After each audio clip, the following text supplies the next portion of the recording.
kembali lagi dengan media dpr.com nih Bang. Bang, baru-baru ini saya dapat video nih Bang, ya masih tentang premanisme nih Bang, yang terjadi dan di Bali. Yang di Bali Bang. Korbannya itu ternyata masih Ibu Ana juga nih Bang. Ya. Padahal kan kita sudah dengar Camat Kuta Selatan, terus juga pihak kepolisian juga sudah menangani ini Bang. Tapi ternyata masih ada nih Bang. Gimana nih Bang? Jadi memang saya juga lihat di medsos ya, ketika ada informasi suaminya Ana dilaporkan ke imigrasi. Memang suaminya saya tahu bule ya. Saya cari informasi kan, saya ingin tahu apa sih sebenarnya Permasalahannya ya Bang. permasalahan di Bali ini kok Pulau Dewata, tempat pariwisata yang perlu ketenangan, yang perlu suasana kondusif, suasana menyenangkan, tapi ternyata di situ kok menegangkan gitu. Nah, jadi inilah yang saya pengen cari tahu. Nah, kemarin saya dapat informasi dari medsos itu kalau suami Ana yang orang bule dilaporkan ke imigrasi. Lalu di medsos itu sendiri imigrasi turun ke lapangan, mungkin di rumahnya Ibu Ana. Tapi saya lihat orang yang ada di video awal ketika terjadi di Villa Pisang Emas itu ada lagi orangnya, kok itu lagi. Nah, padahal satu hari sebelum saya sudah Camat Kuta, ya, saya sudah Camat Kuta menyatakan bahwa video yang beredar mengenai Ana disekap, keluarganya disekap itu hoax. Besoknya saya lihat kepolisian turun dan di press release, nah itu kan dijejerin semua siapa-siapa premanisme yang mengganggu ketertiban umum. Ya. Memang kita tidak melihat permasalahan apa, tetapi perampasan dan pemerkosaan hak asasi manusia itu harus dilindungi, karena Bali perlu suasana yang kondusif, karena banyak sekali para wisatawan mancanegara dan ini cepat menyebar. Adik saya yang ada di Amerika dan di Jerman pun nanya, ada apa sih di Bali? Kok rame? Kebetulan memang dia ada vilanya di Bali, kok rame? Nah itu menanyakan juga kepada saya. Saya bilang enggak, itu biasa. Saya bilang, oh, nggak boleh begitu dong, ini rame bule-bule. Jadi memperbincangkan kok di Bali sekarang banyak premanisme. Bukan hanya masalah tanah, masalah pencurian kendaraan, masalah kekerasan. Banyak sekali hal-hal yang akhirnya menjadi buah bibir Di mancanegara ya Bang? di mancanegara. Dan gosip-gosip itu juga sudah sampai nih Bang di Nusantara nih Bang. Ya, dari Aceh sampai Papua akhirnya tahu nih Bali tidak aman dan tidak baik-baik saja nih Bang. Gimana nih? Ya, saya pikir Menteri Pariwisata dan Pemda setempat ya, saya pikir perlu serius untuk menangani ini ya. Jangan sampai nanti Pak Presiden yang baru ini juga terganggu pekerjaannya gara-gara hanya memikirkan Bali. Bagaimana Bali, kota Dewata, Pulau Dewata ini menjadi memang destinasi dunia. Nah, itu jangan sampai Pak Prabowo cium masalah ini. Nah, jadi saya pikir marilah kita semua sama-sama membuat Bali ini kondusif gitu, saling menjaga diri, saling menghormati gitu. Nah, kalau ada hal-hal yang memang harus diselesaikan, masalah pelanggaran hukum segala macam, kan ada aparat, kepolisian ada, kejaksaan ada, pengadilan ada. Jadi tidak secara kekerasan, nah main blokade ataupun main caplok sana caplok sini. Iya Bang, kasus ini juga sudah didengar dengan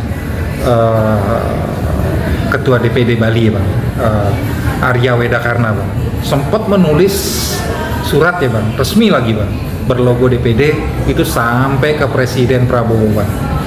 Itu kan berarti tidak main-main Bang, bahwa Arya Wedakarna melihat premanisme ini sudah tidak bisa ditolerir lagi Bang, gitu. Nah, aspek hukumnya apa sih nih Bang? Kalau ya kita nggak mau melihat lah masalah jual belinya, tapi kalau ini kan yang dilaporkan kan mungkin ada yang melaporkan ke pihak imigrasi Bang, ya kan, tentang kepemilikan Bang yang katanya orang bule Bang. Kalau dari aspek hukum gimana Bang? Ya, saya pikir semua ada aturannya ya, artinya ketika bule dia membeli properti di Indonesia juga tidak secara langsung, mungkin dia beristrikan orang pribumi, sehingga nama propertinya itu pun diatasnamakan ke istrinya yang memang warga Bali ya. Nah, mungkin antara istrinya dan suaminya yang sudah dinikahi resmi dan terdaftar mungkin di Dukcapil, ya mungkin ada perjanjian di bawah tangan. Kalau itu siapa yang beli, siapa yang membayar, dan nanti seperti apa kalau terjadi pemisahan antara suami dan istri atau terjadi perceraian lah. Nah, harta gono gininya ini seperti apa? Nah, itu semua sudah diatur dalam hukum. Artinya di dalam undang-undang kita kepemilikan asing itu juga sudah diatur. Jadi tidak mudah ya orang luar itu membeli properti di Indonesia tanpa ada orang dalam. Jadi saya pikir itu nggak ada masalah secara hukum. Yang penting aturan yang berlaku di Indonesia harus diikuti ya, dan juga memang kita sebagai warga negara harus menerima dan menjaga ketertiban di Bali ya. Jadi saya pikir itu nggak ada masalah. Nah, imigrasi pun datang itu saya pikir mengecek kebenaran dari laporan ya, apakah dia tidak mempunyai kitas, apakah dia memang melanggar izin tempat tinggal ya. Nah, itu semua mungkin itu yang diperiksa oleh pihak imigrasi di Bali. Tapi saya dengar tadi pagi tidak ada masalah, sehingga tidak perlu imigrasi mengambil tindakan dengan menahan ataupun mendeportasi suami Anda. Bang, ini kan premanisme nyata ya Bang, nyata ada di Pulau Bali Bang.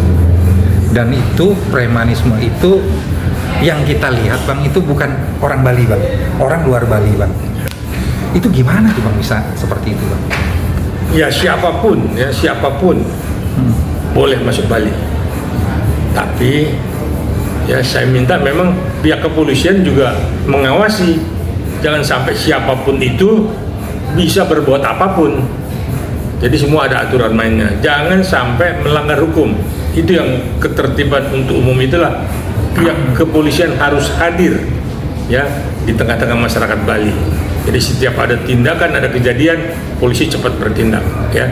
Tidak berhari-hari berlarut-larut akhirnya menjadikan kebiasaan kekerasan itu di Bali. Itu yang mesti memang dihindari. Itu yang mesti memang dibudayakan dengan ketertiban ya, kesadaran hukum ya, dan saling menghormati. Utamanya kita menghormati kedatangan para wisatawan dari luar. Karena ini cepat sekali nih gaungnya di luar, kalau Bali kenapa-kenapa. Nah, inilah perlu kehadiran pihak aparat, khususnya kepolisian, untuk mendeteksi sedini mungkin untuk menghindari nama Bali ini menjadi rusak, karena dirusak oleh pendatang yang memang notabene preman. Bang, sebagai seorang praktisi hukum nih Bang, seandainya ada seseorang Bang yang terintimidasi Bang, ya katakanlah oleh preman gitu ya Bang. Nah, langkah-langkah apa sih Bang yang harus dilakukan Bang? Kalau dari kacamata Abang nih. Ya, saya sebagai praktisi hukum ya, sebagai pengacara di Jakarta ya, saya memang melihat ini memang sangat memprihatinkan. Nah, maka itu kita bilang, saya sampaikan pihak kepolisian mesti 24 jam ya hadir ya di Pulau Dewata itu, hadir di tengah masyarakat untuk supaya jangan sampai, lebih baik kita melakukan tindakan represif daripada kita melakukan hal-hal yang akhirnya sudah terjadi. Nah, inilah yang memang perlunya kehadiran ya Dulu zamannya Pak Pego nggak main-main ya, tertib semua ya. Organisasi preman diberantas, narkoba tidak ada, penyelundupan juga dijaga. Artinya benar-benar Pulau Dewata ini, pulau wisata ini benar-benar di kondisikan sedemikian rupa sehingga orang datang keluar malam pun tidak merasa takut atau tidak merasa was-was. Nah, kalau sekarang ini kan kita mau keluar jam 10 malam pun mau ke klub, kita kan khawatir ya. Banyak sekali kekhawatiran kita.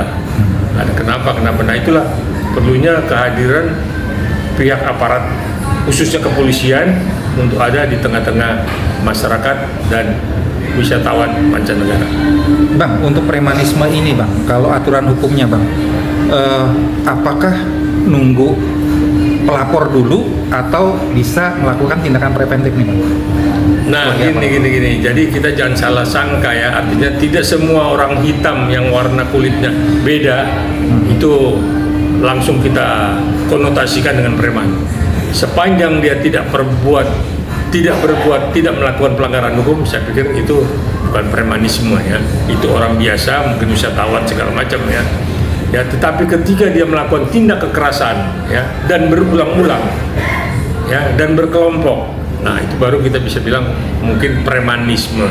Tapi pun itu masih kita lihat, kita uji juga premanismenya nih. Nah kayaknya nih Pak Media ini kok agak sensitif dengan premanisme ini. Pertanyaannya kok sepertinya menjurus ke tidak suka dengan premanisme. Iya. Nah ini saya tanya balik nih dari media ini. Iya Bang, karena kan gini, seandainya kita diintimidasi Bang oleh sekelompok orang lah, katakanlah premanisme Bang. Nah, dari kacamata Abang sebagai praktisi hukum, apa yang harus kita lakukan? Apakah pertama boleh kita melawan?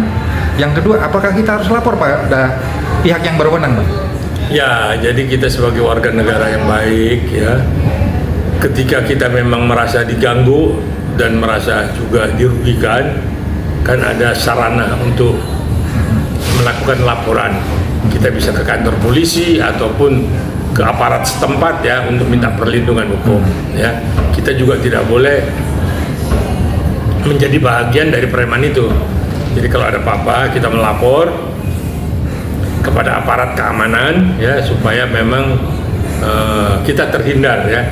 Dan sebisa mungkin kita pun harus menghindar kalau ada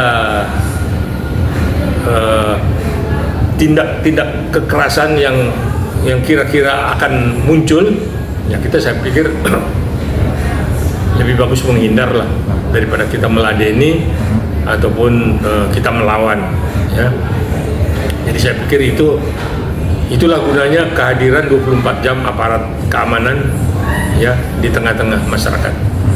Nah Bang, untuk kasusnya Ibu Ana ini Bang, kan sudah beberapa kali ya Bang didatangi preman, diintimidasi oleh preman, malah pernah disekap, yang sekarang juga ada pelaporan dari imigrasi. Nah, langkah-langkah yang harus dilakukan oleh Ibu Ana Bang? Ya, saya pikir Ibu Ana juga sudah melaporkan ini pada pihak kepolisian ya, dan kita lihat pihak kepolisian sudah action ya. Nah, kalaupun ada pemeriksaan dari imigrasi, saya pikir itu wajar-wajar saja dan diterima dengan baik dengan Bu Ana mengenai status dari suaminya itu. Artinya surat nikahnya ada, izin tinggalnya belum habis, dan kitasnya ada. Dan dia pun tidak melakukan perbuatan yang memang masuk kategori perbuatan pelanggaran hukum. Jadi masih tertib hukum. Nah, juga pihak imigrasi melakukan sesuai dengan SOP. Nah, cuman selalu memang diteror. Kemarin saya lihat di medsosnya ada beberapa warga negara kita yang memang lain pulau, warna kulitnya agak hitam. Nah, itu seolah-olah memaksakan imigrasi harus berbuat apa. Lalu saya dengar sendiri petugas imigrasi minta untuk tidak dicampurin dan akhirnya menutup pintu. Saya pikir itu petugas yang bertanggung jawab ya, artinya dia tahu SOP-nya dan dia sebuah institusi dan dia tidak mau dicampurin dengan orang yang tidak ada kaitannya dengan pekerjaannya. Nah Bang, untuk mengedukasi masyarakat Bang, agar kejadian ini tidak terulang lagi, gimana nih Bang? Ya, jadi Bali memang warganya harus bersatu, ya, kompak, ya. Apalagi di situ kan memang upacara adat itu sangat-sangat sering, dan itulah yang memang dikunjungi oleh para wisatawan, ya. Adatnya ini, ya, upacara-upacara adat ini yang memang paling selain memang pulaunya, selain budayanya, ya, selain juga lautnya, tetapi upacara adat itu juga sama orang luar itu sangat menarik, itu menarik. Nah, jadi saya pikir masyarakat Bali masih tahu adat istiadat, berbudaya, ya, dan tidak mudah terprovokasi. Ya, tetap warga Bali bersatu untuk mengamankan wilayah Balinya, ya. Jangan sampai Bali, warga Balinya tersisih, orang luar mendominasi Bali dan merusak Bali, ya. Jadi tetap Bali sebagai kota wisata Pulau Dewata harus dijaga oleh warga Bali sendiri. Nah, itu berharap memang saya sebagai warga negara, sebagai pencinta juga Pulau Dewata, agar Pulau Bali masyarakatnya ini bersatu padu untuk menghindari ataupun mengawasi Pulau Bali dari tangan-tangan orang jahil, ya. Mungkin tidak hanya di luar Pulau Bali, ya, mungkin dari warga mancanegara pun ada yang nakal. Nah, saya pikir kalau ini bersatu, saya pikir semua akan berpikir dua kali untuk melakukan tindak pidana ataupun melakukan perbuatan melanggar hukum. Saya pikir itu, ya. Mudah-mudahan Bu Ane tetap tegar dan tidak usah merasa takut, karena Anda warga negara dan dilindungi oleh negara juga. Terima kasih.